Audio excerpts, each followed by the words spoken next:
Let's learn to write our alphabets.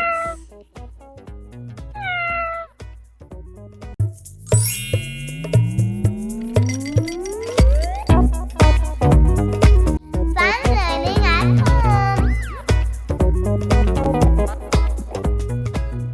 Letter O. Around and around and around we go. Round and around we go. That's the way to make an O. It's the letter O. O sounds like O. O. O for oranges. O for ostrich. O for octopus. And O for olive. O.